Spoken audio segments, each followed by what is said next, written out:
Good morning, everyone. I hope I am audible and visible to all of you. You can just show me your thumbs up. मेरी आवाज और मैं आपको दिख रही हूँ. आप लोग अपना thumbs up करके मुझे बता सकते हैं. Great.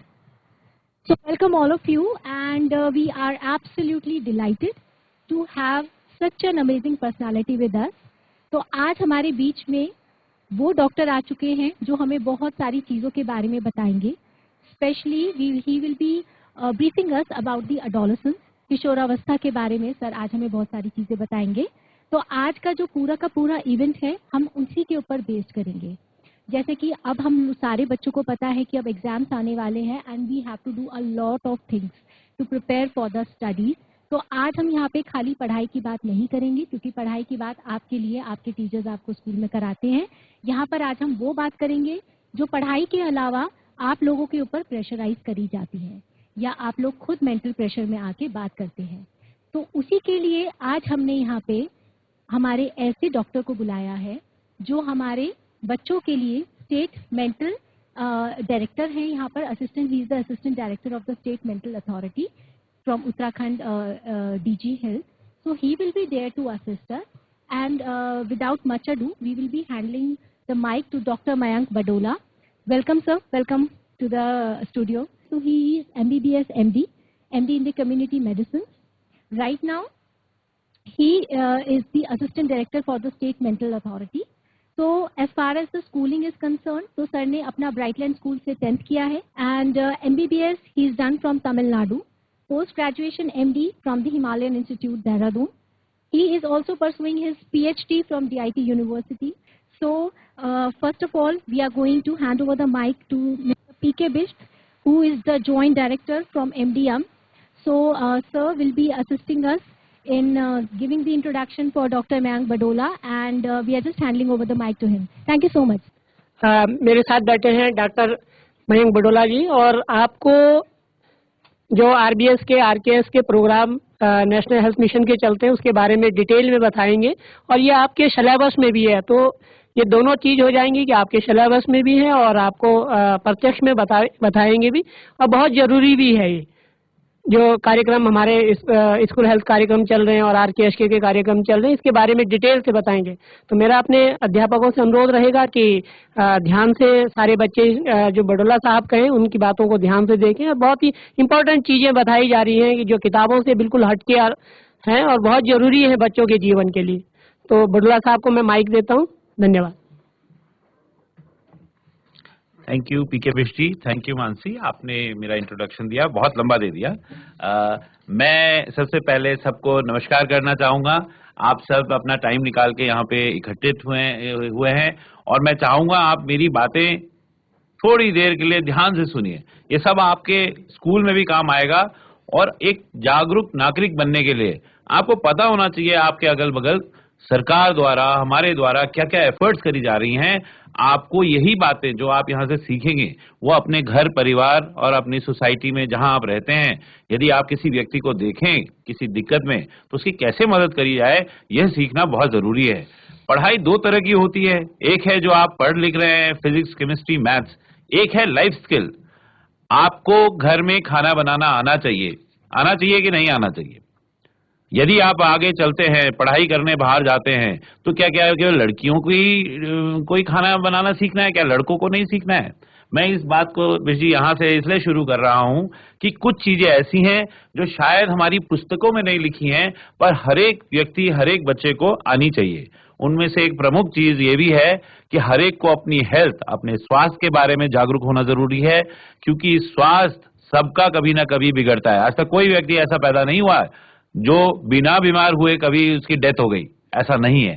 तो हर एक के घर में हर किसी परिवार में हर एक बच्चे के हर एक बड़े के कभी ना कभी ऐसा मोड़ आता है जब उनका स्वास्थ्य गिरता है और तब हम ढूंढने लगते हैं कि भाई बताओ अब क्या करें. तो मेरा ये आपसे कहना है जिस अवस्था में आप हैं आपको सबसे पहले ये पता होना चाहिए कि हम मेरे स्वास्थ्य के लिए सरकार द्वारा और सिस्टम द्वारा क्या क्या योजनाएं चलाई जा रही हैं, उसमें मैं कैसे मदद कर सकता हूं और अपने स्वास्थ्य का मैं खुद कैसे ध्यान रखूंगा. और स्वास्थ्य होता क्या है? सबसे पहले ये चीजों को आपको समझना जरूरी है। दूसरा आपका जो आपको समझने की जरूरत है वो ये है कि यदि कोई व्यक्ति परेशानी में है, उसके स्वास्थ्य, उसको चोट लग गई है, यदि उसको मान लीजिए हमारे को कोई बीमारी है या उसको खून की जरूरत है, तो वो कहाँ से ये चीजें इकट्ठी करेगा? ये हर एक प्रत्येक व्यक्ति को आना चाहिए। और आप जो पढ़ाई लिखाई कर रहे हैं, आपकी प्राइमरी रिस्पॉन्सिबिलिटी खाली खुद के लिए पढ़ना नहीं है, पर और लोगों को भी ये चीजों के बारे में बताना है। तो उसको देखते हुए मैं आज की ये जो मेरे को मौका दिया गया है आपसे वार्तालाप करने का, मैं इसको शुरू करता हूं। तो सबसे पहले हम समझेंगे कि स्वास्थ्य क्या होता है। स्वास्थ्य केवल बीमार होना, बीमारी का नहीं होना स्वास्थ्य नहीं है। स्वस्थ होने के लिए आप फिजिकली फिट होने चाहिए, आप में इतना बल होना चाहिए कि आप हर काम जो उस अवस्था के हिसाब से बनाया गया है वो कर सकें। आप मेंटली फिट होने चाहिए, आप फिजिकली फिट हैं पर आपका दिमाग खराब है या आप जो है वो कार्य करने के सक्षम नहीं है, तो वो चीजें भी आपको ध्यान रखनी है। You have to be mentally also strong, आपको पढ़ाई करनी है इसके खातिर, और यही आपका प्राइमरी दायित्व है इस समय। तीसरी चीज जो है, आपको सोशली भी अपने अगल बगल जो आपके सहपाठी हैं, आपके सीनियर्स हैं, उनसे कैसे आप व्यवहार करते हैं, कैसे उनके साथ उठते बैठते हैं, क्या उनकी आप मदद करने जाते हैं यदि कोई सड़क में गिरता है, यह सब व्यवहार भी हमारी स्वास्थ्य को बढ़ावा देता है। और लास्ट कहा जाता है, अभी वैलिडेटेड नहीं है पर कहा जाता है कि स्पिरिचुअल हेल्थ, आप कितना अपने में विश्वास करते हैं, कैसे आप इंसानियत को आगे ले जाने की कोशिश करते हैं अपने छोटे छोटे कार्यों से, ये भी स्वास्थ्य आपको स्वस्थ करता है। ये सारी चीजें जब मिलती हैं और आदमी ये सारी चीजें कर रहा होता है तो कहा जाता है कि वह स्वस्थ है। यदि कोई आदमी फिट है पर अपने कमरे में डिप्रेस बैठा है, उसका एग्जाम अच्छा नहीं हुआ किसी बच्चे का, वो डिप्रेस है, तो वो स्वस्थ नहीं माना जाएगा। तो हर एक स्टेज में मेरा कहना यह है कि हर एक स्टेज में कुछ कुछ आपकी पॉजिटिव चीजें होती हैं। आप छोटे बच्चे होते हैं, जब छोटे आप माँ के जब छोटा बच्चा पैदा होता है तो वो बड़ा प्रोन होता है कि उसको तरह तरह की बीमारियां हो सकती हैं, तभी तो हम लोग टीकाकरण करते हैं कि जिससे कि उसको ये बीमारियां ना हो।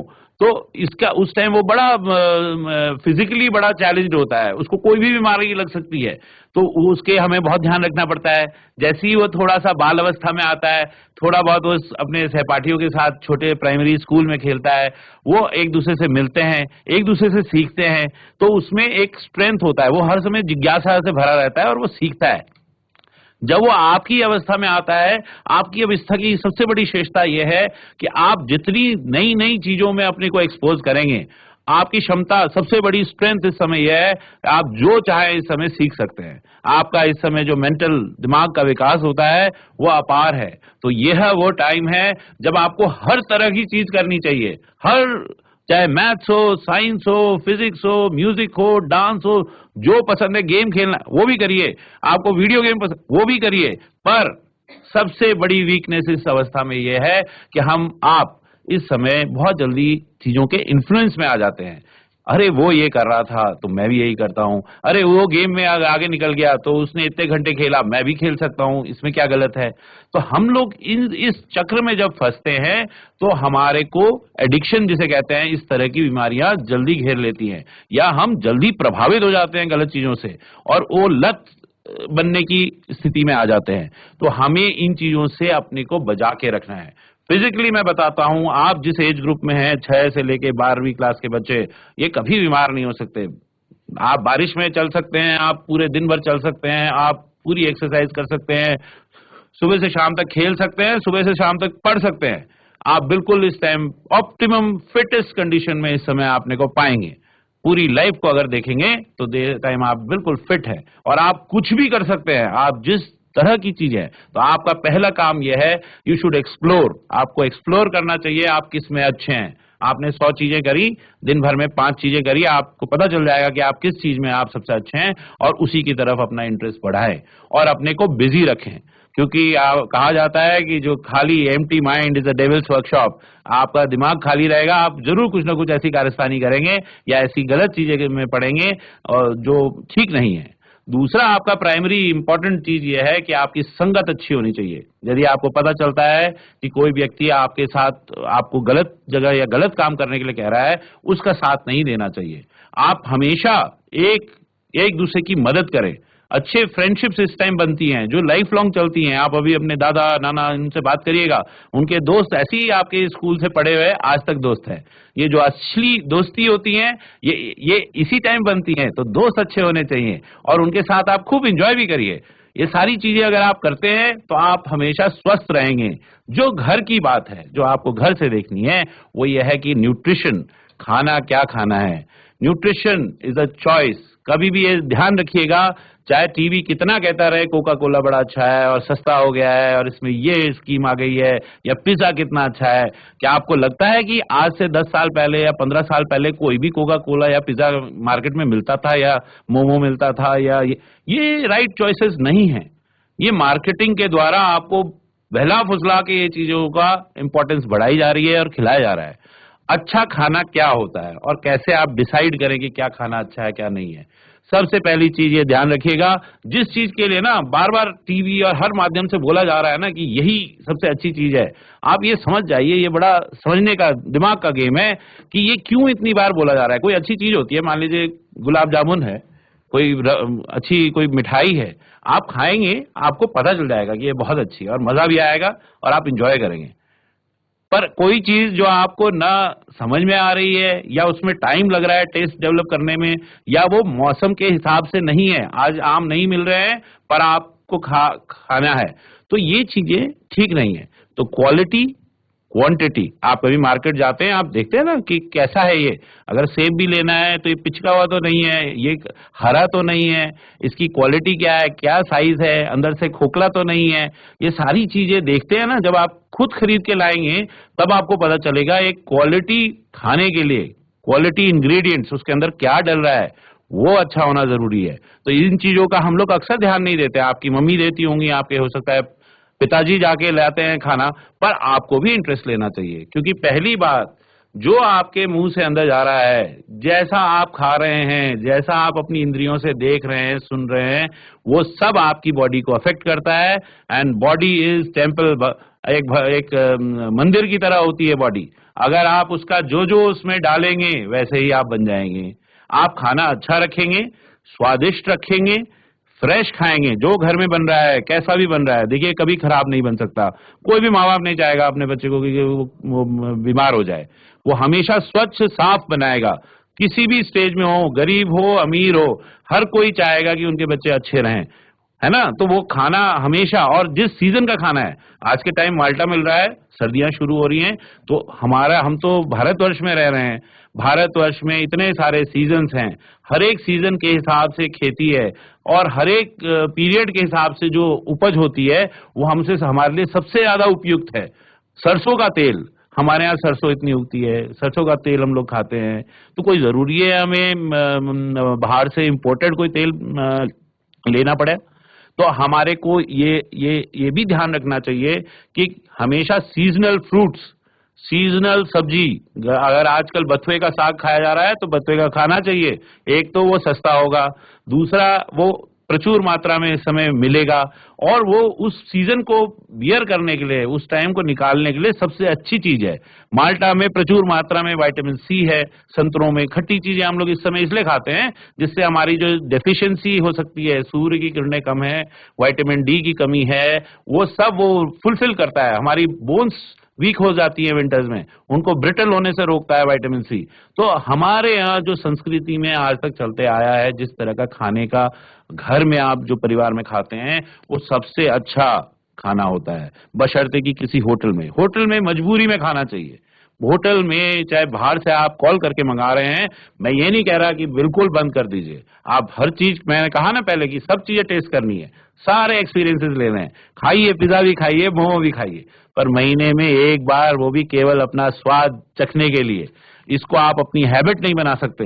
कोका कोला को हैबिट नहीं बनाइए, फ्रेश जूस पीजिए अगर हो सके तो, है ना। तो ये चीजें, न्यूट्रिशन, आपका इस समय जो ग्रोथ है, जैसे ही आप छठी के बाद आप अपने टीन्स में होते हैं, 19-18 साल तक आप ग्रो करते हैं, आप हाइट पकड़ते हैं, है ना। तो ये सबसे अच्छा टाइम है। अगर आपने अपने खाने पे कंसंट्रेट किया, आपने हरी सब्जियां खूब खाई, नींबू अटेर के हरी सब्जी खाई, कभी आपको कोई दवाई खाने की जरूरत नहीं पड़ेगी। आप फिट महसूस करेंगे, अपनी काम डबल क्षमता से कर सकेंगे। तो हमारा पहली चीज हमें ध्यान रखनी है, हमारा खाना अच्छा होना चाहिए। खाना आपके घर का खाना सबसे पहली चीज प्रेफरेंस होनी चाहिए। दूसरी चीज होनी चाहिए कि वो कितना खा रहे हैं। आजकल बहुत सारे बच्चे पहाड़ में, हमारे पहाड़ी क्षेत्र में पैदल जाते हैं, वो बहुत अच्छी हैबिट है। और अब हम देख रहे हैं पहाड़ी क्षेत्र में बच्चे जो है, माँ बाप जो है स्कूटर से छोड़ के आ रहे हैं, और वही बच्चे अब मोटे मोटे हो गए, और वो जो है चढ़ भी नहीं पा रहे हैं, इतने दूर जा भी नहीं पा रहे हैं। तो क्षमताएं जब आपके पास कमी है तो ये मत सोचिए वो वीकनेस है। वो टाइम है जब आप अपनी स्ट्रेंथ डिस्कवर करते हैं। वो 2 घंटे जब आप पैदल चल के स्कूल जा रहे हैं, आप अपनी बॉडी पे भी तो वर्क कर रहे हैं। उस समय एक्सरसाइज खेल कूद करते जाते हैं, वो बहुत अच्छा है। उसको कभी भी खत्म मत होने देना अगर हो सके तो मेरा कहना यह है कि इस टाइम फिजिकल एक्सरसाइज, ये अगेन दूसरी चीज है जिस पे हम ध्यान नहीं देते। हम सोचते हैं ये तो स्कूल का शायद कोई काम है, वहां पे टीचर हैं, उन्होंने काम है कराना। नहीं, सुबह उठ के सबसे पहले आपको एक्सरसाइज करना बहुत जरूरी है। चाहे आप अपने दोस्तों के साथ कम से कम 2 घंटे खेलना बहुत जरूरी है। चाहे आप स्कूल में मौका मिला स्कूल में खेलिए, बाहर मौका मिले बाहर खेलिए, क्रिकेट मौका मिले क्रिकेट खेलिए, चेस खेलने का मौका मिले, कैरम खेलने मिले, बस खेलिए जरूर। कुछ गेम से दिमाग तेज होता है, कुछ गेम से शरीर स्ट्रांग होता है। दोनों काम आपको करने बहुत जरूरी है। तो ये मैं कहना चाहूंगा, स्पेशली आप जिस एज ग्रुप में हैं उसको देखते हुए। तीसरी चीज जो आप देखते हैं, मैं राष्ट्रीय कार्यक्रम के बारे में बताना चाहूंगा। हमारे यहाँ राष्ट्रीय किशोर स्वास्थ्य कार्यक्रम इस समय चल रहा है। तो ये बड़ा गवर्नमेंट ने देखा कि कुछ गैप्स हैं जो हमारे को फिलअप करने हैं, कि ये चीजें कुछ पाई गई, जैसे कि आयरन की बहुत ज्यादा कमी हमारे यहाँ पाई गई। क्यों? क्योंकि हम खाना ठीक नहीं खा रहे हैं, और खाने को अगर हम ठीक करें तो आधी से ज्यादा प्रॉब्लम ठीक हो जाएगी। उसके बावजूद भी कुछ लोगों में आयरन जो है एब्जॉर्ब नहीं होता है, जिसे कहते हैं सीवियर अनीमिया। जैसे ही वो 5, 6, 7 ग्राम से ग्राम प्रति डेसीलीटर से कम हो जाता है, तो आपको अचानक से वीकनेस फील होती है। आप उस क्षमता से दौड़ नहीं सकते, काम नहीं कर सकते, चल नहीं सकते। आपको पैल्पिटेशन फील होती है। नॉर्मल आदमी का हार्ट जब बीट करता है उसे पता नहीं चलता कि अंदर हार्ट रोज 60 सेकंड इतनी बार बीट कर रहा है। पर एक जो एनीमिक होता है उसको हमेशा पैल्पिटेशन, उसको लगता है उसका दिल तेज धड़क रहा है। तो अगर ऐसी कंडीशन हो रही हैं, आपको हमेशा अपना चेकअप कराना चाहिए। और जो आपको वीकली, हफ्ते में जो आयरन की टैबलेट दी जा रही है वो 2 तरह की हैं। छोटे बच्चों को सिरप दिया जाता है, उससे बड़े बच्चों को पिंक कलर की एक टैबलेट दी जाती है, और उससे बड़े वालों को ब्लू कलर की दी जाती है। इसमें अलग अलग मात्रा में आयरन और फॉलिक एसिड होता है, जो कि आप खाएंगे, खाने के बाद तो वह एब्जॉर्ब होता है बॉडी में और आपको स्ट्रेंथ देता है। तो जो गोलियां आपको आपके शिक्षक, आपके वहां पे आए हुए जो राष्ट्रीय किशोर स्वास्थ्य कार्यक्रम के डॉक्टर्स हैं वो देते हैं, उसको आपको डिलिजेंटली खाना चाहिए, उसको जरूर खाएं, क्योंकि वो आपको शक्तिवर्धक है, वो आपको हेल्प करेगा। इसी तरह हम लोग जो है कृमि मुक्ति दिवस मनाते हैं, आप सबका सहयोग से ही ये सारा चल रहा है। और साल में 2 बार, मतलब 6 महीने के डिफरेंस में, हम जो हमारे पेट में कृमि होते हैं, कीड़े होते हैं, उसको मारने की दवाई देते हैं। अगेन आशय यही है कि जो कीड़े हमारे पेट में हैं वो किसी तरह मर जाएं, क्योंकि वो कीड़े पेट में रह के हमारा खून चूसते हैं, हमारे को आयरन डेफिशिएंट बना देते हैं। तो जब तक ये दोनों काम एक साथ नहीं होंगे तो ये इफेक्टिव नहीं रहेगा, कीड़े भी मरेंगे। और तीसरी चीज, कीड़े आते कैसे हैं पेट में, वो सब आपको आपके टीचर्स, गुरुजनों ने बताया ही होगा। आपका मेन हैंड वॉश, खाने के बाद कोई भी मिट्टी और वैसे काम कर रहे हैं, किसी भी तरह आप कोई भी चीज मुंह में ले जा रहे हैं, उससे पहले आपके हाथ धुलने चाहिए। तो ये जो है, ये अगेन बहुत इंपॉर्टेंट फंक्शन है। न दवाई की जरूरत है, न आपको कृमि मुक्ति की जरूरत है। अगर आपने हाथ और स्वच्छता अपनी मेंटेन करी, पैरों में चप्पल पहने हैं, किसी भी तरह से आपका संपर्क मिट्टी या उसमें रहने वाले जीवों से नहीं होना चाहिए। तो ये कुछ चीजें हैं जिसके लिए हमारे भारत सरकार प्रोग्राम चला रही है। फिर एक बहुत इंपॉर्टेंट प्रोग्राम है जिसे एम्बेसडर प्रोग्राम कहा जाता है। इसमें हर एक स्कूल्स में, हमारे करीब 5 जिलों में, जिसमें मुख्यतः देहरादून, हरिद्वार, पौड़ी, टिहरी, उधम सिंह नगर और नैनीताल में, अगर वहां के कुछ बच्चे हैं तो उसमें हेल्थ एम्बेसडर बनाए गए हैं। एक टीचर और कम से कम 2 बच्चे उसमें ट्रेनिंग पाते हैं, और आपको समय समय पर किसी भी हेल्थ इशू जो उस क्लास से संबंधित हो, उस हेल्थ इशू पे डिस्कशन करा जाता है, जिससे कि आपको पता रहे। आप जब 12वीं तक पास हों, और ये आपकी सबकी जिम्मेदारी है। अभी तो 5 जिलों में हो रहा है, हम बाकी 5 जिलों में भी चलाएंगे। ये बहुत अच्छा कार्यक्रम है और उत्तराखंड में बहुत अच्छी तरह से चल रहा है। 12वीं तक आप बायोलॉजी पढ़ते हैं, आपको पता है कि कैसे एक सेल दूसरे सेल में कन्वर्ट होता है, कैसे कितने तरह के प्लांट्स हैं, कितने तरह के एनिमल्स हैं। पर गवर्नमेंट ये सरप्राइज थी कि अब हम इतना पढ़ा रहे हैं, फिर भी एक बच्चा जब 12वीं और इवन कॉलेज में निकल जाता है, उसको सिंपली एक पट्टी बांधनी नहीं आ रही है? एक सिंपली फर्स्ट एड का उसको कोई कंसेप्ट नहीं है। तो ये कैसे हो सकता है? तो इसी को देखते हुए हेल्थ एम्बेसडर्स और ये प्रोग्राम जो चलाया जा रहा है, इसमें हमारा मेन कंसेप्ट ये है कि आप लोग सीखें अपनी हेल्थ के बारे में, अपने रिप्रोडक्टिव सिस्टम के बारे में, जेंडर के बारे में, और आप कैसे मेंटल हेल्थ और अपने को स्वस्थ रख सकते हैं, नशे से कैसे अपने को दूर रख सकते हैं, और अपने कोई सहपाठी यदि कोई फंसा है उसको कैसे बचाया जा सकता है। यह सारी चीजें एक पीयर ग्रुप के माध्यम से बच्चों में ही आके बच्चे उनको पढ़ाया जाता है और वही बच्चों में ये चीजें समझाते हैं। तो ये प्रोग्राम बहुत इंपॉर्टेंट प्रोग्राम है।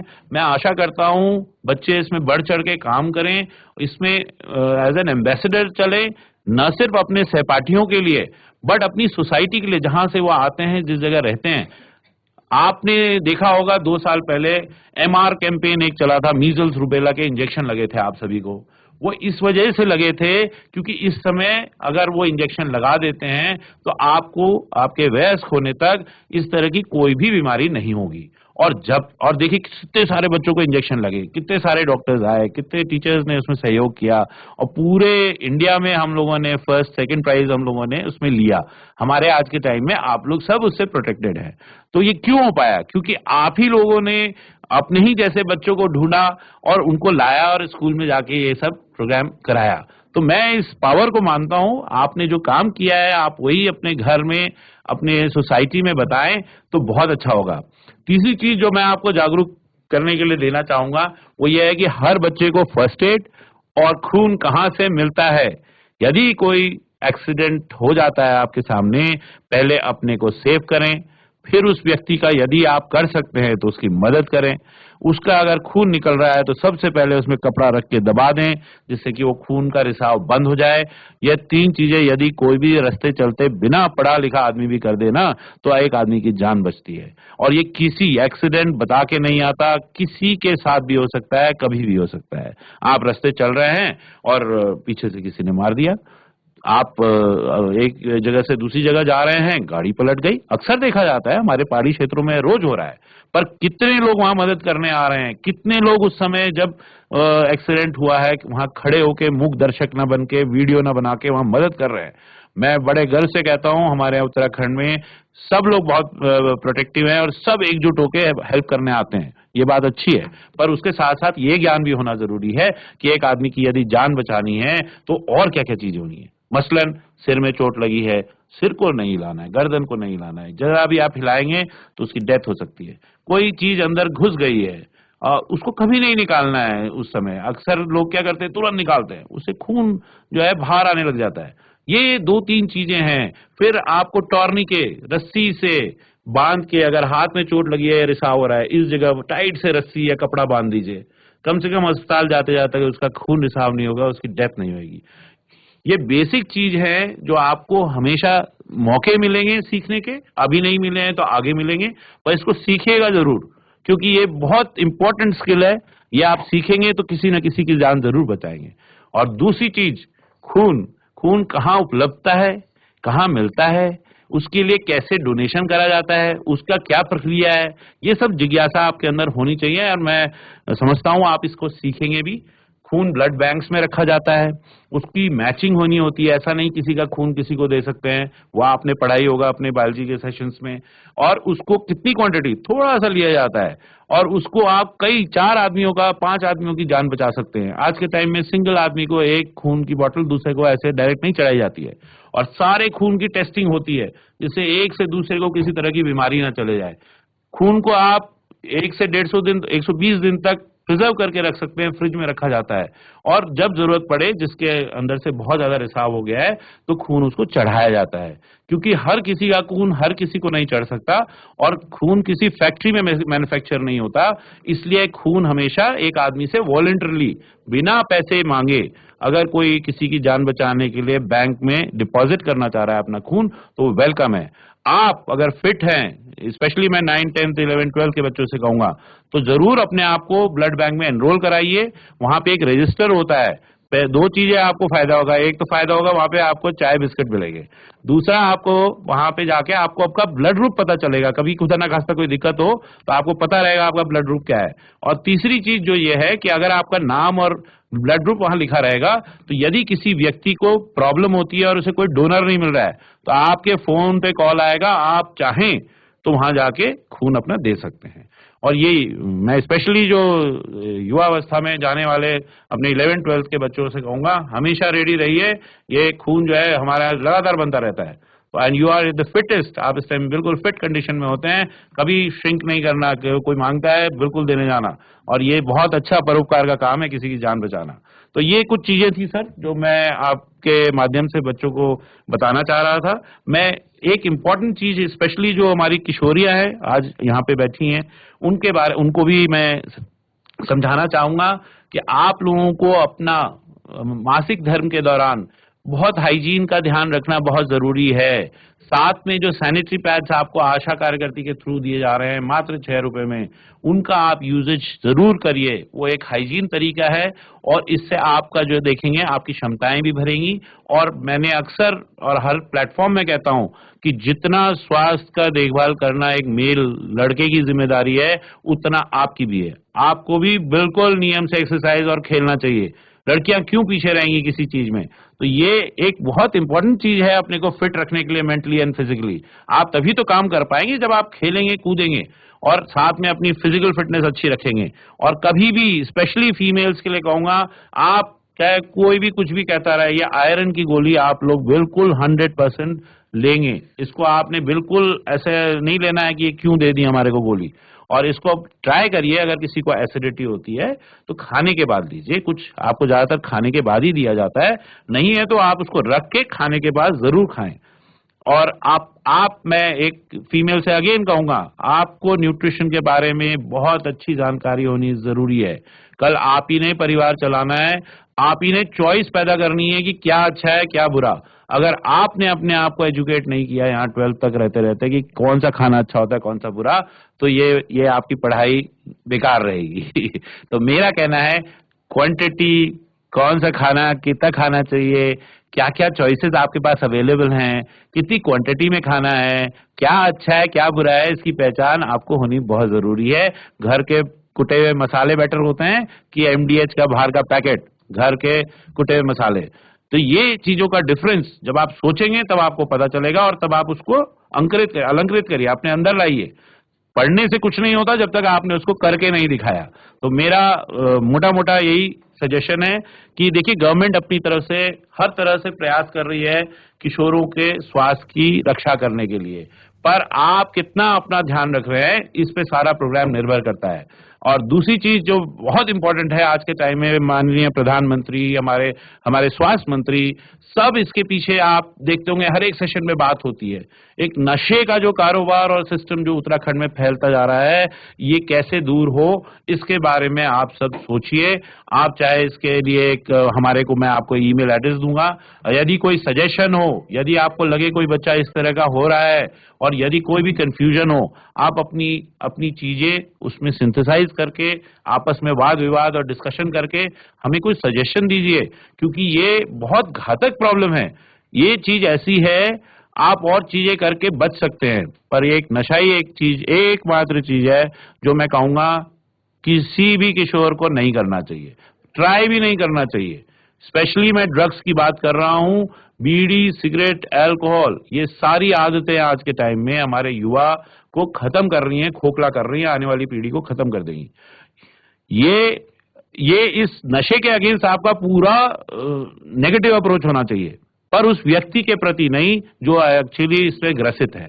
ये दो चीजें ध्यान रखिएगा। अगर कोई कर रहा है, उसको आपकी मदद की ज्यादा जरूरत है।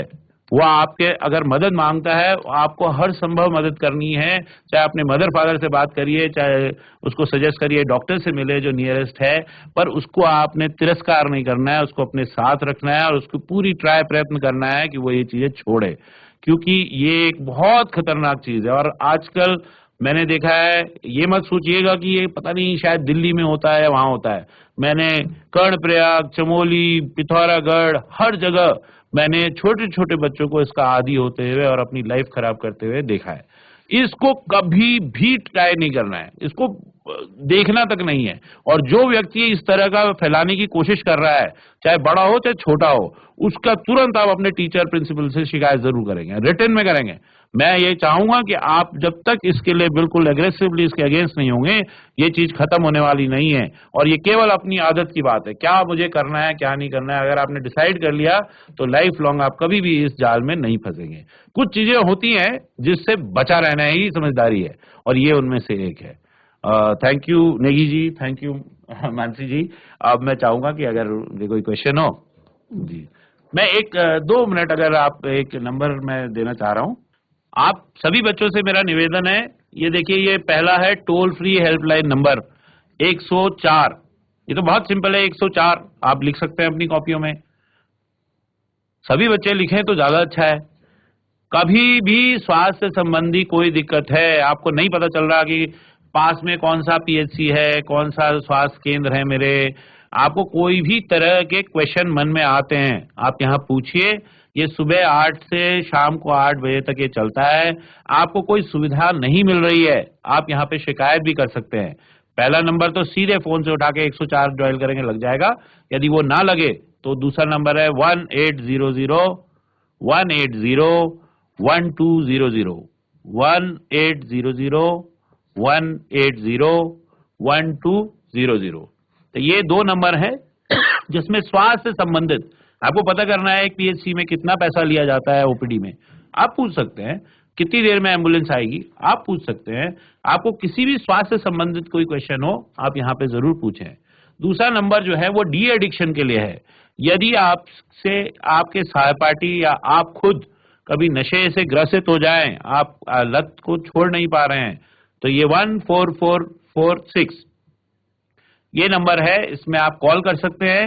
और यहाँ पे काउंसलर बैठे हैं जो आपको मदद करेंगे इस नशे से कैसे छूट पाए, कहाँ कहाँ आपके पास सुविधा उपलब्ध है। और तीसरा है ईमेल आईडी, ये है हमारा स्वास्थ्य का। ये जो महानिदेशक है हमारी, उन्होंने मेरे को कहा था आने से पहले कि बच्चों को किसी भी तरह का अगर उनका आइडिया हो, सुझाव हो, क्योंकि हम इतना बड़ा प्रोग्राम चला रहे हैं, यदि उन्हें लगे कि कहीं पे सर्विसेज की कमी है या ऐसे नहीं इस तरह से होना चाहिए ये प्रोग्राम, तो आप लोग इसके बारे में वाद विवाद करें। एक अच्छा सा हमारे को स्पष्ट एक लेटर लिखें और उसको अगर ईमेल के माध्यम से दें तो हम जरूर आपको इसके लिए रिप्लाई करेंगे और ट्राई करेंगे कि जो सर्विसेज आपको नहीं मिल रही हैं वो आपको सुचारू रूप से मिले। जीआईसी श्रीनगर, आप अपने आप को अनम्यूट कर सकते हैं। Good morning sir. Good morning, बताओ क्या क्वेश्चन है आपका, बताइए। सर जी जैसे ना, जैसे अभी मतलब हार्मोन्स कभी एक्टिव क्यों नहीं होते हैं। जैसे आदमी सुबह सुबह उठता है तो आदमी के हार्मोन्स एकदम एक्टिव नहीं होते हैं। अभी बोल। सर जी सुबह सुबह हार्मोन्स एक्टिव करने के लिए क्या क्या करना चाहिए। मैं आपको सही चीज बताऊं, एक्सरसाइज के लिए जो है, मुझे 3 हार्मोन के नाम बता पाएंगे? कौन सी क्लास में आप?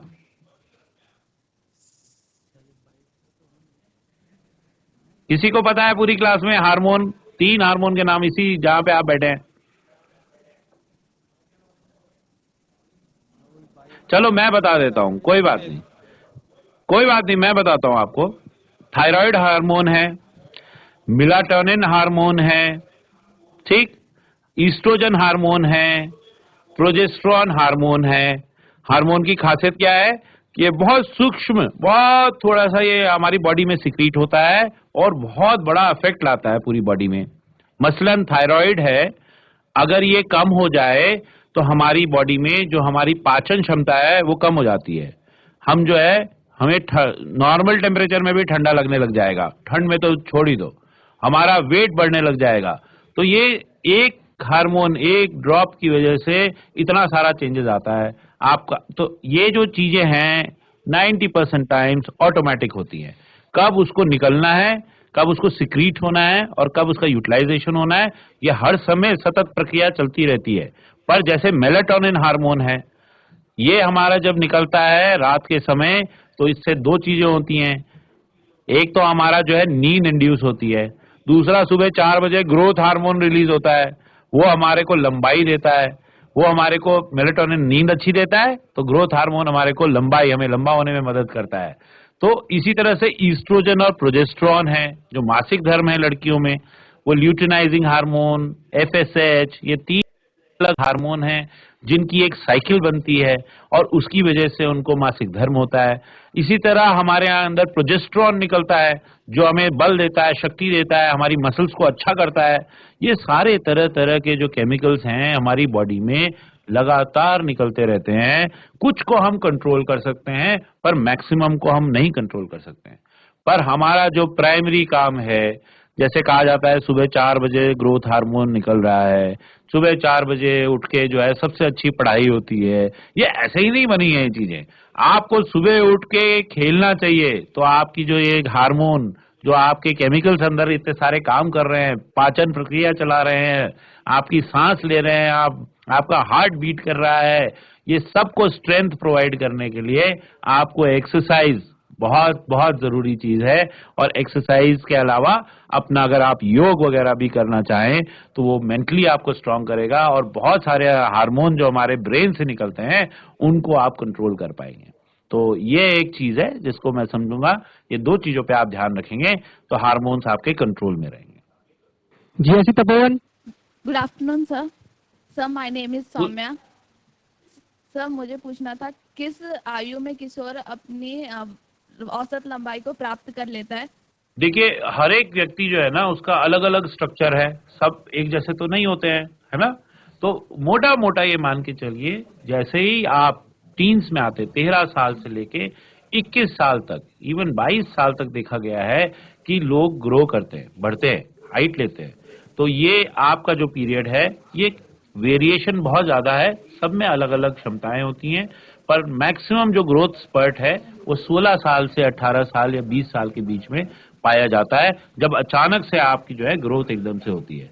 तो यही टाइम है, इससे पहले का जो टाइम है 16 साल से पहले आपको फिट होना चाहिए, आपके यहाँ की भी पोटेंशियल की कमी नहीं होनी चाहिए। खान पीन, अगर आप मोटे भी हैं तो बहुत अच्छी बात है, कम से कम आप ग्रो करेंगे। तो ये ग्रोथ स्पर्ट के लिए रिजर्व्स होने जरूरी हैं, आपके पास पहले से क्षमता होनी जरूरी है। इसी टाइम आपको खान पान सबसे अच्छा रखना है। और मैं यही कहना चाहूंगा जो लोग अगर मान लीजिए किसी की हाइट की दिक्कत है तो उम्मीद नहीं छोड़िए, लोग 21 साल की उम्र तक बढ़ते रहते हैं और ये देखा गया है हाइट जो स्पर्ट है सबसे अच्छा स्पर्ट ग्रोथ जो है 16 से 18 के बीच में आता है। सर आपने जो नशे के बारे में इतना बताया, तो सर सरकार पूरी तरह से नशे को बंद क्यों नहीं करती? यह आपने बहुत अच्छा सवाल किया है और मैं चाहूंगा आप ये सवाल सब जगह पूछे। देखिए इसमें बड़ा ही एक कॉम्प्लेक्स चीज है। For example tobacco, bidi, cigarette, alcohol, ये आप कभी इसके ऊपर अपना वाद विवाद भी करिएगा कि जब एक तरफ हम लोग इसको बेच रहे हैं, सरकारी दुकानें भी हैं और इससे हम लोग अर्जन कर रहे हैं रेवेन्यू, और दूसरी तरफ इसी की वजह से लोग बीमार भी हो रहे हैं और अपना उनका खर्चा भी होता है और सरकार उनको ठीक करने के लिए खर्चा भी कर रही है। तो ये आपने बहुत इंपॉर्टेंट सवाल किया है और बड़ा डेलिकेट सवाल है। आप ये हर एक कार्यक्रम में हर किसी से पूछिएगा कि ये क्यों नहीं बंद हो रहा है। और मैं चाहूंगा आपकी ये आवाज, देखिए हर जगह मंथन होता है ना, दो व्यूज होते हैं, एक कहता है कि देखिए हमें पैसा अर्जन करना है, दूसरी साइड होती है देखिए इससे जो है हम बीमार हो रहे हैं। ये हमारी लड़ाई चल रही है कई सालों से और मैं चाहूंगा आप जैसे लोग और पैदा हो और ये क्वेश्चन सरकार से, भारत सरकार से सबसे पूछे कि ये क्यों नहीं बंद कर दिया जाता है। और इसका बहुत अच्छा एग्जाम्पल मैं आपको देता हूं, आप न्यूज़पेपर, ऑनलाइन कहीं भी पढ़िएगा। न्यूजीलैंड में अभी मुश्किल से 1 महीने पहले एक डिसीजन लिया है सरकार ने कि उन्होंने कहा कि इस फला डेट के बाद जन्मे बच्चों को हम सिगरेट नहीं पीने देंगे, न कोई दुकान वाला बेच पाएगा, न कोई आदमी इसको सेवन कर पाएगा। तो ये बहुत बड़ा चेंज आ रहा है आप ही जैसे जागरूक नागरिकों की वजह से। मैं चाहूंगा आप ये जागरूकता सब जगह फैलाएं और इसी कड़ी में मैं ये भी कहूंगा आप लोग इस बारे में सोचिएगा कि जो आज के टाइम में हम लोग हेम्प की खेती की बातें कर रहे हैं, तो क्या वो ठीक है कि नहीं, ये एक वाद विवाद का बड़ा अच्छा नेक्स्ट क्वेश्चन हो सकता है। क्या चरस और गांजा की खेती कहीं होनी चाहिए या उसको नष्ट ही कर देना चाहिए, क्योंकि कई लोगों के लिए वह आय का स्रोत है, उनका जीवन यापन उसी से हो रहा है।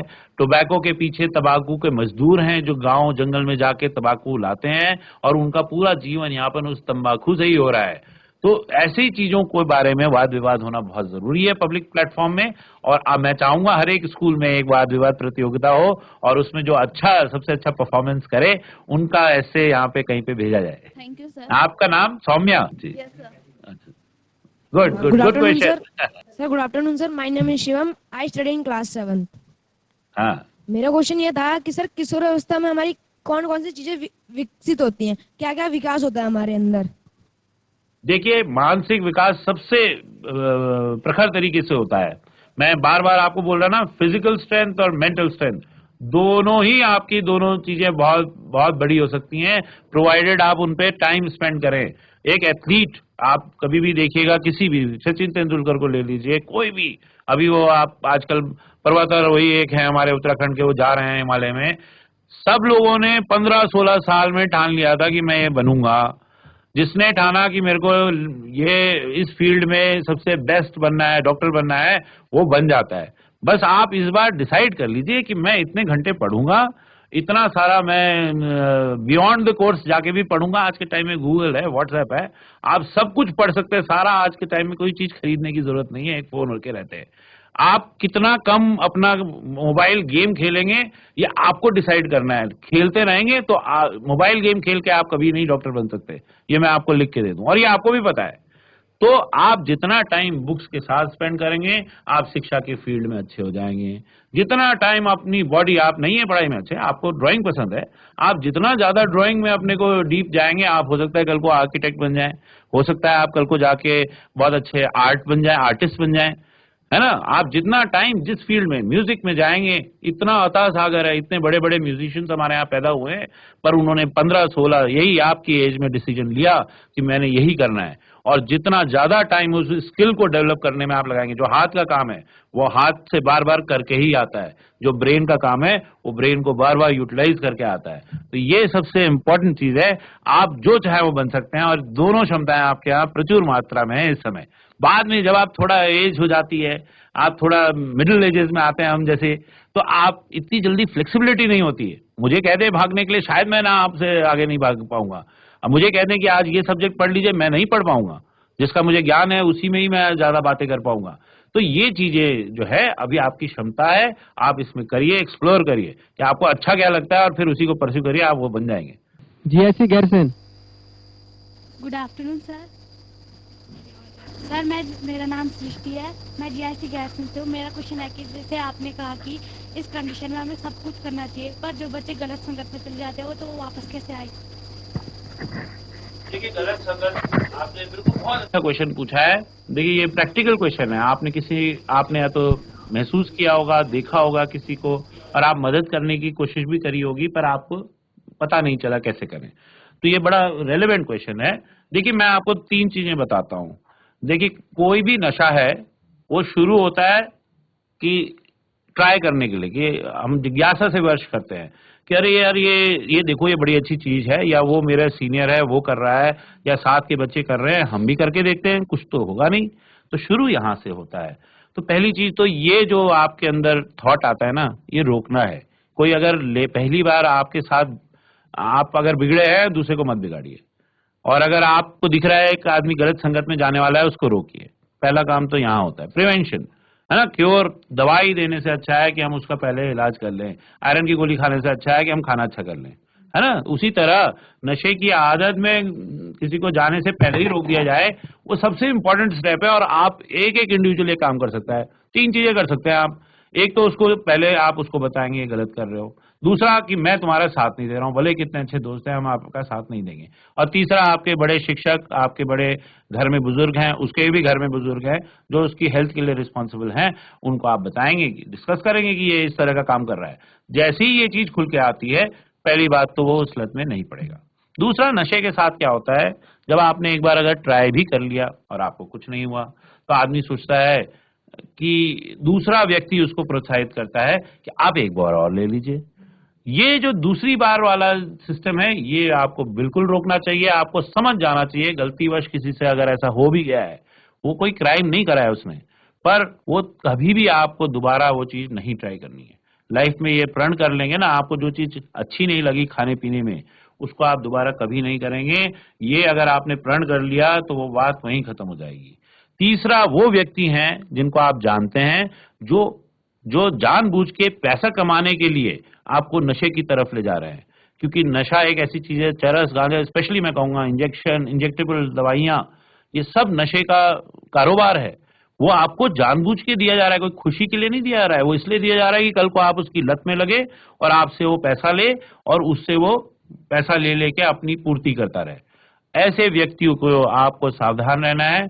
आपको अपने प्रिंसिपल, अगर स्कूल के आसपास कोई हैं, अपने पेरेंट्स को ये बात शेयर करनी है। बहुत सारी चीजें, बड़े नशे के भी प्रकार हैं। आप सोचते हैं टोबैको स्मोकिंग या ड्रिंक करना बड़ा पहाड़ों में प्रचलन है कि घर में ही आपके मदर फादर में से कोई या कोई ना कोई आपके चाचा ताऊ कोई कर रहा हो या पड़ोसी कर रहा हो। तो जब तक हम जागरूक होकर उनको रोकेंगे नहीं, ये हमारा प्राइमरी धर्म है। अगर हम नहीं ले रहे हैं तो दो लोगों को भी तो छुड़वाएं। अगर आप उनको टोकेंगे, एक बार टोकेंगे, दो बार टोकेंगे, मैं अश्योर कर रहा हूं आपके फादर या आपके घर के जो भी नियर डियर हैं उनको समझाइए। यह है काउंसलिंग स्किल जो हर किसी को आनी चाहिए कि इसके क्या क्या नुकसान है। हम भी तो ऐसे समझाते हैं एक डॉक्टर होने के नाते कि आप ज्यादा अगर सेवन करेंगे तंबाकू का तो आपको कैंसर हो सकता है, लोगों के हाथ मुंह कट जाते हैं, सिगरेट के डिब्बे में लिखा हुआ है, उसके बाद आप ऐसा काम कर रहे हैं, ये बहुत गलत है। और घर में तो कतई ना करें क्योंकि आप भी अफेक्टेड हैं और हम भी बीमार होने वाले हैं। तो ये चीजें आप जब काउंसलिंग करेंगे, एक बार करेंगे, दो बार करेंगे, चार बार करेंगे, आदमी स्वतः उस बात को मानने लग जाता है। यह आपकी क्षमता है, इसको पहचानिए। तीसरा, जैसे अगर अल्कोहल लेते हैं, वो भी आपको कम कराना है। चाहे आपके पेरेंट हो, चाहे आपके रिलेटिव हो, चाहे आपकी सोसाइटी में कौन है, आप एक बार बोल के तो देखिए, देखना उसका असर जरूर पड़ता है। तीसरा जो है, ऐसे व्यक्ति होते हैं जो लत में आ गए हैं, वो उसके बिना रह नहीं सकते, वो हर रोज उन्हें चाहिए। यदि कोई व्यक्ति आपको ऐसा दिखता है जिसको हर रोज बिना मादक पदार्थ लिए वो सरवाइव नहीं कर सकता, वो तरह तरह के बहाने बनाता है, बार बार उसी चीज को खोज रहा है। और मैं कह रहा हूँ ये आप केवल इसी से एसोसिएट नहीं करिएगा कि सिगरेट और यही है। इवन वीडियो गेम्स आप रोज खेल रहे हैं, मेरे को पता है, और बहुत सारे बच्चे अपनी पढ़ाई छोड़ के खाली इसी कामों में लगे हैं। ये भी आपके दिमाग को नष्ट कर रहा है। इस चीज को आप ध्यान रखिएगा। समय पे सोने नहीं दे रहा है, समय पे पढ़ने नहीं दे रहा है, आपके जो गोल्स थे वो वहीं के वहीं रह जाएंगे। आप आर्मी ज्वाइन करना चाह रहे हैं, कभी नहीं कर पाएंगे। ये गेम खेल के आर्मी नहीं ज्वाइन होती है, भाग के आर्मी ज्वाइन होती है ना। तो ये चीजों का आपको ध्यान, कॉन्शियसली आपको ध्यान रखना है। कहते हैं ना, अति सर्वत्र वर्जित। कोई भी चीज आप एक्सेस में करोगे तो आपका ही नुकसान होने वाला है। कोई भी चीज एक्सेस में नहीं होनी चाहिए, चाहे वो अल्कोहल हो, चाहे वीडियो गेम हो।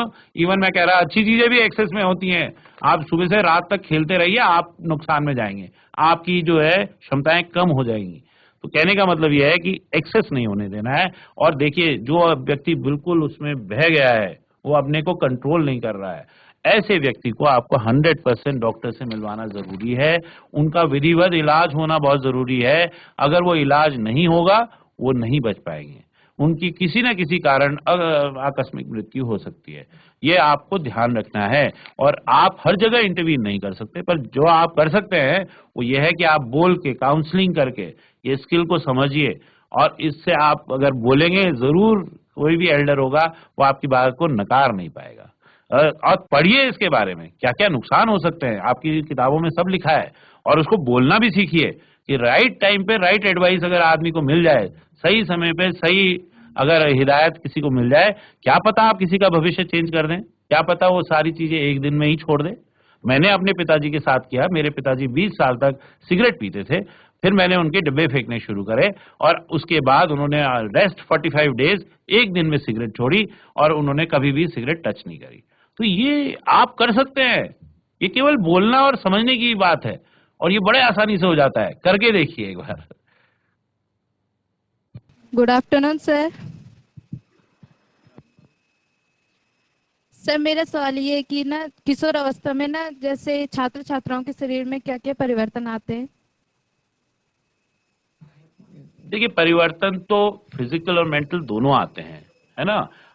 आपके जो भी चेंजेस आते हैं, हमें मेन चीज ये है, आपको सबको पता है, मुझे अलग से पॉइंट आउट करने की जरूरत नहीं है। Both male and female know what is happening in their body, और क्या नॉर्मल है क्या नहीं है, या आप एक दूसरे से आराम से सीख सकते हैं। वो समझना जरूरी है कि वो चेंजेस के साथ आप कैसे रहें। आपको अगर चिड़चिड़ापन हो रहा है, आपको अपने माता पिता की बातें ठीक नहीं लग रही हैं, आपको लग रहा है मेरा गेम खेलना ज्यादा जरूरी है बशर्ते कि पढ़ाई का, आपको यदि लग रहा है, और देखिए हर व्यक्ति को पता होता है कि वो गलत क्या कर रहा है, और चिड़चिड़ापन तभी आता है जब आपके अचीवमेंट्स आप कर नहीं पा रहे हैं, जो आप मंतव्य है वो पूरा नहीं हो रहा है। तो आपको इन चीजों को मैनेज करना आना चाहिए, आपको धैर्य रखना आना चाहिए, आपको बिना बात की किसी भी लड़ाई में घुसने से पहले आपको ये पता होना चाहिए कि मैं सही साइड खड़ा हूं और गलत साइड खड़ा हूं, और ये किसी को बताने की जरूरत नहीं, सबको पता होता है। बात यह है कि आप चॉइसेस क्या करते हैं, आप क्या क्या चॉइसेस लेते हैं अपनी लाइफ के लिए, ये सबसे इम्पोर्टेंट चीज है। और देखिए, जो शारीरिक चेंजेस हैं वो सब में होते हैं, पीरियड्स फीमेल में आते ही आते हैं, उसके साथ कैसे आप उसको अपनी लाइफ को बेटर करके आगे चलाएं, ये सीखने की जरूरत है।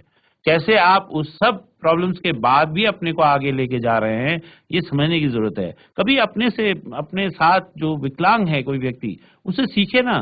देखिए, लोगों को दोनों आंखों की रोशनी बचपन से नहीं होती है, पर वो सारे काम कर लेते हैं, अपने साथ शादी भी करते हैं, बच्चे भी होते हैं, सब कुछ होता है। तो उनसे आप प्रेरणा लीजिए, ये प्रेरणा के स्रोत हैं कि सारी प्रॉब्लमों के बाद आपके सब चीजें चल रही हैं, आप कोई प्रोडक्टिव काम नहीं कर पा रहे हैं, ये आपका फेलियर है। पर एक व्यक्ति जिसके पास ना हाथ है, या हो सकता है पैर नहीं है, या हो सकता है आंखें नहीं है, वो क्या क्या नहीं अचीव कर रहा है आज के टाइम में। ये आपका ये टाइम जो है, ये सोचने में व्यतीत होना चाहिए कि मेरे में कितने भी चेंजेस आ जाएं, मुझे कौन सा चेंज चूज करना है, क्या मैं बनना चाहता हूं, वो सबसे इम्पोर्टेंट, वो शुरू होता है आपसे। तो आप पहले अपने पे फोकस करिए, चेंजेस तो अपने आप संभाल लेंगे, मुझे पता है। जी। Good afternoon sir, my name is Suraj Mandal, I study in class 10th। Sir मेरा क्वेश्चन है कि सर स्कूल के आसपास जो नशे की चीजें बेचते हैं उसे बंद करने के लिए क्या करना पड़ेगा? देखिए, इसमें आपके जो प्रिंसिपल हैं, वहाँ के जो एसडीएम या एसडीओ हैं, ये सारे लोग एम्पावर्ड हैं इस समय। यदि कोई, आपको पता ही होगा, आपके हर एक स्कूल के आगे एक बोर्ड लगा रहता है जिसमें 100 यार्ड के बियॉन्ड ही कोई नशे का सामान बेच सकता है। कोई भी खोखा पान का ठेला, कोई भी इस तरह का है, आप इसकी शिकायत भी कर सकते हैं, और ये आपके टीचर्स की रिस्पॉन्सिबिलिटी भी है कि इस तरह का कारोबार भारत सरकार की तरफ से बैंड है 100 गज की दूरी तक। और साथ ही साथ यदि कोई वैसे ही नशे का सामान बेच रहा हो, चाहे वो किसी भी रूप में बेच रहा हो, आप तुरंत एक शिकायत जो है अपने प्रिंसिपल से और अपने पेरेंट्स से करिए, और उसको हटाने के पर्याप्त दंड देने के सारे प्रावधान इस समय बने हुए हैं। जरूरत है हमारे जागरूक होने की, हमारी आंख नहीं फेरना है।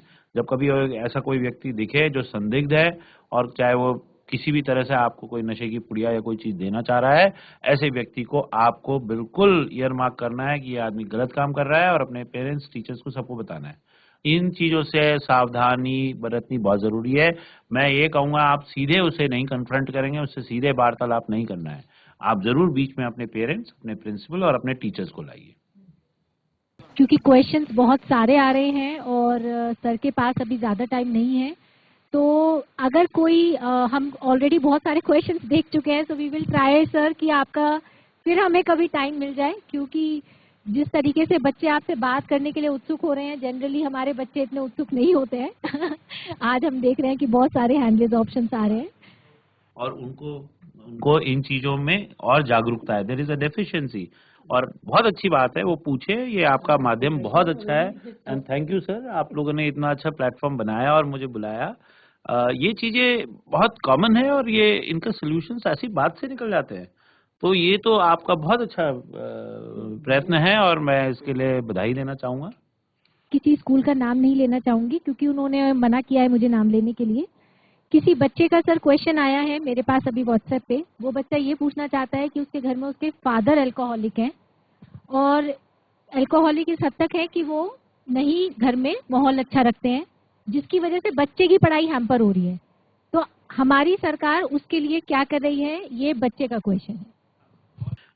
एडिक्ट को, या जो लत में आ जाते हैं, और ऐसे कई लोग मिल जाएंगे आपको, इनफैक्ट जब इसकी स्टडी हुई है तो पता चला है कि जो सारे मादक पदार्थ हैं उनमें सबसे ज़्यादा शराब का सेवन उत्तराखंड में हो रहा है, और उसके बाद जो है चरस, गांजा और तरह तरह की चीज़ें हैं।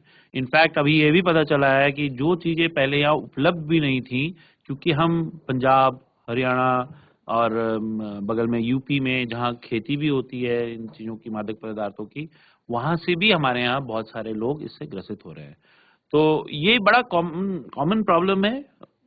जिसके घर में जहाँ पे भी कोई नशा कर रहा है, वो ज़रूर उनके घर में कहीं न कहीं कोई न कोई प्रॉब्लम या क्लेश चल रहा होगा। और मैं ऐसे में यही कहना चाहूँगा उन बच्चों से या उन लोगों से कि आप अपना धैर्य रखिए। आपको तो देखिए, आपको इन चीज़ों से आप तो प्रत्यक्ष देख रहे हैं कि ये प्रॉब्लम आ रही है। आपको तो सबसे बड़ा एक्टिविस्ट बनना है। आपको तो अपने को इस चीज़ से 100% दूर रखना है। अपने बाकी के पेरेंट्स और छोटे बच्चे या जो भी हैं उनको बचाना है, उनका ध्यान रखना है कि वो किसी भी तरह से आहत ना हो इस कारण से। और तीसरी चीज़, आपको मदद करनी है उस व्यक्ति की जो आपके ही पिताजी या जो भी हैं, और उनको किसी तरह से काउंसलिंग करके कम से कम हॉस्पिटल तक लाइए।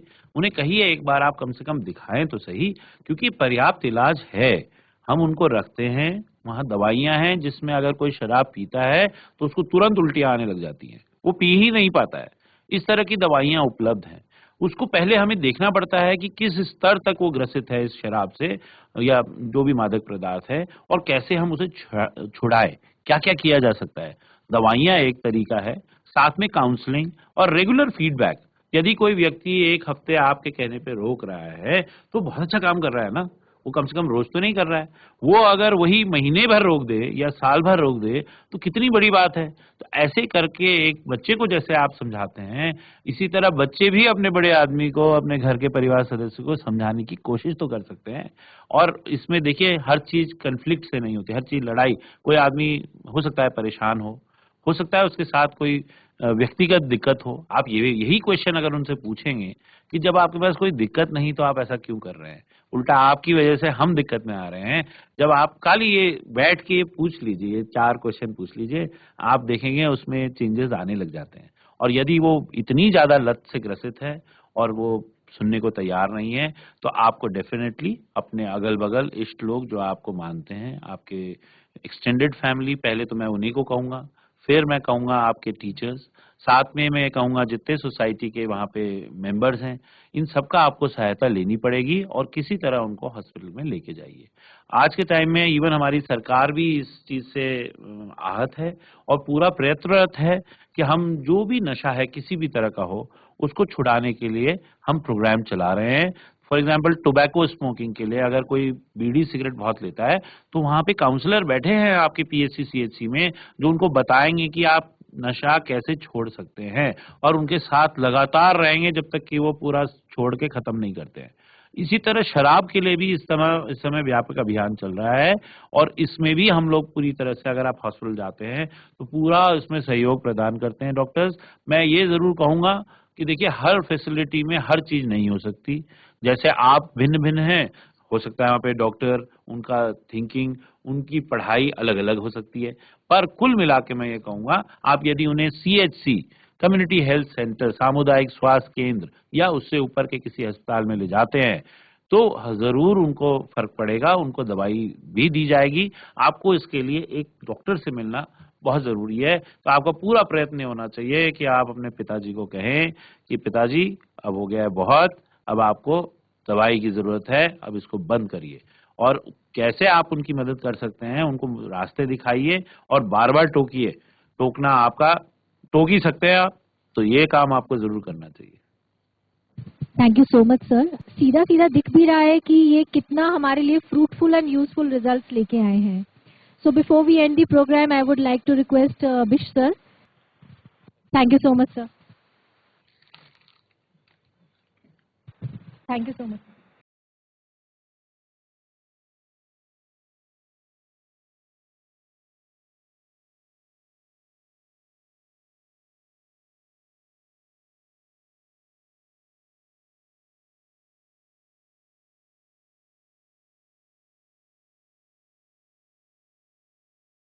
So we would like to wind up the program.